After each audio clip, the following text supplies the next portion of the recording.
We were just talking about Sebastian Vettel and his title chances as Mika Hakkinen pops in and joins us as well. Mika, take a seat. Lovely to see you. And he'll go around and greet everyone on the panel, because we've got two of your former favourite teammates sitting around here, gentlemen. It must be nice to reunite yourself with old acquaintances like this. Nice to see DC again? Oh, definitely. Indeed. We've been having a great career together in Formula One. A lot of fun, but also a lot of hard work. Absolutely. Now, Jacques, you're still talking about returning to Formula One next year. If you do, you'll be one of the veterans on the grid. We were talking about Sebastian Vettel. Do you like the driver? Do you think he's a potential world champion one day? Well, with all the young ones that have come in F1 over the last few years, he's the only one who comes out as having the potential of one day becoming a proper veteran. Mika, what do you think of the driver's title this year? Obviously, I know that you're still heavily involved with Mercedes-Benz and all the McLaren guys. You won the world title with them. Jenson Button, Rubens Barrichello, both powered by those engines. Lewis Hamilton looking good as well. It's been a fantastic season in many ways.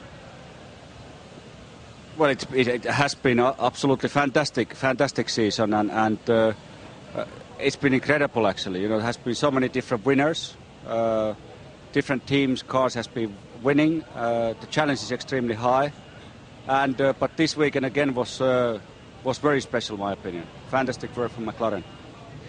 You two guys have been in the World Championship battle. Sorry, Mika, talk up for you there. You've both been in the situation of the pressure of a World Championship battle. And we were talking earlier this weekend of the mid-season dip that Jenson has gone through. I'd be curious to know, from your point of view, did you experience that in your championship years? And how did you deal with it? Well, yeah, in 97 we did have a dip in the middle. It's always hard to know, is it driver, is it car? You tend to say it's the car, obviously, but it's always a mixture of both. And then it's how you react to it, how you recover, because the other side will have a dip as well. You cannot stay on top of it for 10 months non-stop. And the dip could be 0.2 of a second, and that's enough to go behind, and suddenly you're not on a roll anymore. Everything starts going wrong, and you just end up being tired like crazy after the races, and it's difficult to get it going again. Jenson Button's experiencing something very new for him, Mika Hakkinen, at the moment. How hard is it to keep your concentration levels and the effort and your composure for an entire season to become a world champion? How hard is it? Well, it is hard, of course it is hard. Jenson has been in the Formula One quite a few years now, and he has learned enormously, you know. But in my experience of the racing in a championship situation like Jenson is at the moment, it's all about the teamwork. You know, you need a good team, you need a good teammate, and that way you get the best result in the end. And you cannot do it alone, obviously. So I hope the Rubens, you know, and Jenson work together very closely, and I hope the team will understand the challenge to really. Do I speak too much? No. Sorry, Marty. It's just just nodding. You two guys both had to win races to win your titles. If Jenson doesn't win another race this season, how much do you think that will devalue his title, if at all? It won't, because he had amazing races early in the season, and he doesn't get flustered. So maybe he had a dip, maybe he drove a little bit slower at times, but it doesn't seem that anything gets to him, which means he doesn't make mistakes, and he can still bring the car home and get good points when he's not in a victory position. And it's almost harder to stay in front when you have a big lead, because suddenly you start driving defensively instead of aggressively, and that's when things start going wrong. Mika, do you think he'll be a worthy champion if he doesn't win another race? I personally do, but I'm interested to know what you think. That's more important. Well, obviously you can say many things, what can happen, but I believe he has to really put the foot down. I believe he has to win races. You know, he has to have a attitude to go to Grand Prix to win races. He has to go for it. That's what I'm trying to say, you know. Yeah. Without this program becoming a complete benefit for Jenson, I want to intrigued by what Jack meant by being a veteran, and I want to know, when does he anticipate that he is going to become a veteran if you do come back? Sorry, I'm not a lip reader. No idea what you said. Well, it's the thing that you don't have our plugs, but you made reference to the fact that you're going to be a veteran, or indeed that Jenson or whoever else was going to be a veteran. I wonder when you're likely to become a veteran.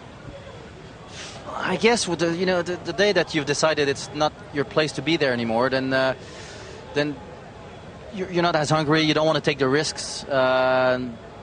You're not passionate about it the way you were to, where you're willing to make all the sacrifices you need. Maybe that's when you become a veteran. When did you decide you wanted to get back into Formula One? When did that fire in your belly reignite?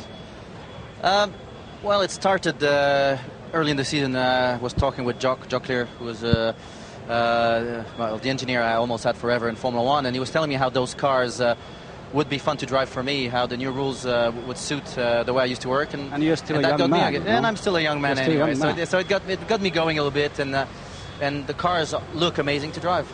But you wouldn't risk your credibility and reputation with a brand new team, would you?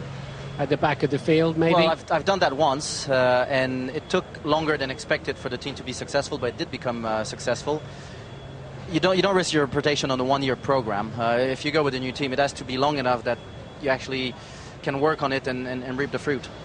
Mika, would you come back? Would you return to Formula One, Mika? If Jacques doing it, why don't you join the club and get involved? No. I would not return back, because obviously, to come to Formula One, it means that where you need a maximum sacrifice, a commitment from your time, from your life, to be successful. And also the truth is, you don't do it 1 year. You have to work with the team. You have to work with the car. I would say it takes maybe 4 or 5 years before you can really sit in a car which is made for you. So it's a massive challenge. But I respect your courage to go for it and to go for it. But give us a percentage. What are the chances of you being back in Formula One next year? It's impossible to say. One day it's very positive, the next day it's very negative. It's a moving sand right now. Everything is changing all the time. It's very political. Just got to be there, and the biggest problem now is in the opinion, is how big a risk is it? Am I committed or not? It's where is the motivation coming from? That's what's difficult to explain. Okay, thank you very much. Wonderful to have two former world champions with us. Perhaps we'll see you back in Formula One next year. And Mika, perhaps we won't see you back in Formula One behind the wheel ever again, hey? thank you very much. All right, thank you both very much, guys. Cheers.